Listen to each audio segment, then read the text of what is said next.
Welcome to our first APEC Leader session. I really appreciate the fact you're all here, and thank you, and I hope the city's been good to you. And earlier this morning I spoke at the CEO Summit, and I said that our world stands at an inflection point, a point where the decisions we make now are going to determine the course of the world, not just a few of our countries, for the next several decades of consequence. Nowhere is that more true than when it comes to climate. Every economy around this table faces this challenge, every one of us. And as I've said before, it's the only existential threat to humanity. We either get this right or there's not going to be a whole lot of people around to talk about it. Every economy is seeing signs of what's to come if we don't act. Droughts, floods, seas rising, temperatures rising, and more unpredictable weather patterns, and more and more unpredictable markets. As a region, we're responsible for the largest share of the region we're talking about here around this circular table. We're responsible for the largest share of global emissions. So we must also bear responsibility for the solutions while we still have time to change course. Earlier this week, I released the 5th U.S. Climate Assessment, mapping out what we've done and how far we have left to go. But the fact is, it's only together that we're going to be able to make any real progress. Any one of us who get to zero emissions is not going to change the world. We have to do it together. Only together can we keep the goal of limiting warming to 1.5 degrees Celsius within our reach. Here at home, I'm proud to say the United States is doing our part. 1 year ago, I signed what we call the Inflation Reduction Act, the largest investment in the climate fight ever, anywhere in the world. 2 years ago, I signed the Bipartisan Infrastructure Law, the biggest investment in infrastructure in American history, including what we call our clean power sector. And over the last 3 years, we've helped mobilize more than $500 billion in private sector investment, including to scale up technologies like offshore wind, advanced nuclear, clean hydrogen, direct air capture, and more. These investments not only put the United States on track to achieve our 1.5 degree aligned goal by cutting emissions by 50% by 2030, they're creating jobs, good paying jobs, jobs you can raise a family on. And they're helping lower the cost of clean energy and climate technologies for nations around the world by as much as 25% in some areas. But we can't stop here. We have so much more work to do.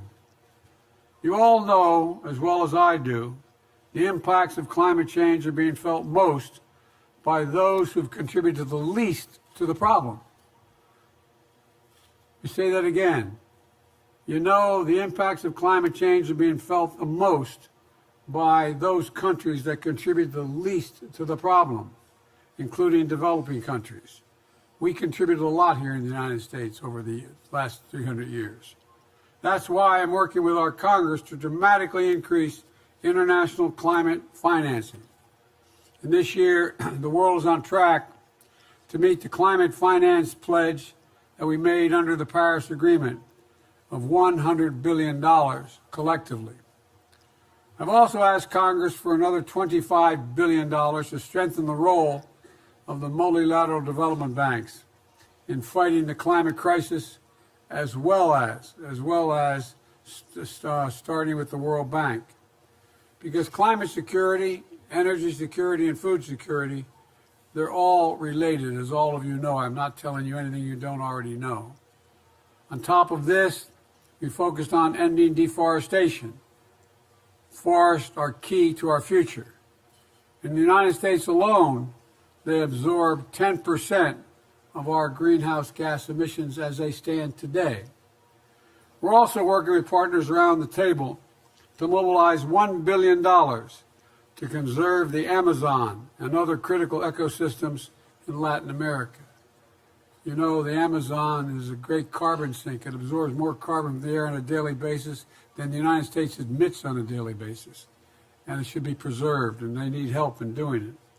The United States also ratified the Kigali Amendment, which will drastically reduce the production of super potent HFCs.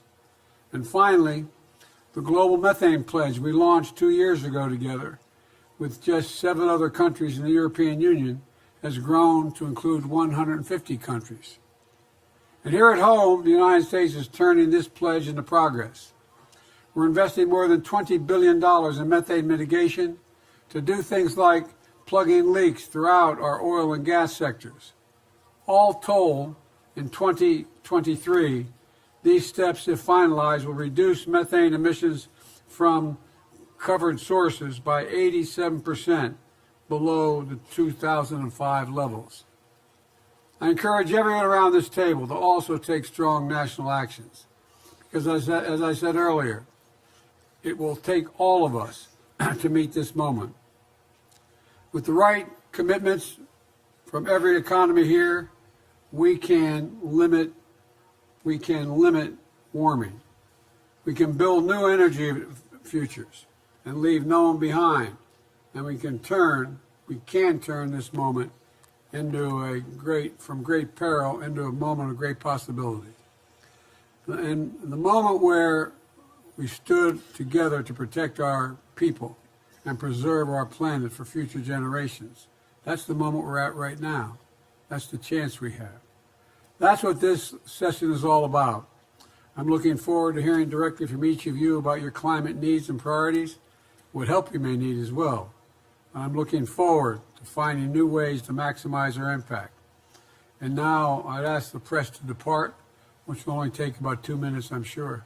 Now I'll ask the press to depart, and I'm going to turn it over to Secretary Kerry, my special envoy on climate, so we can get that conversation going.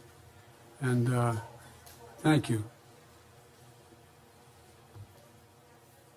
At this time, we please ask the press to quietly depart.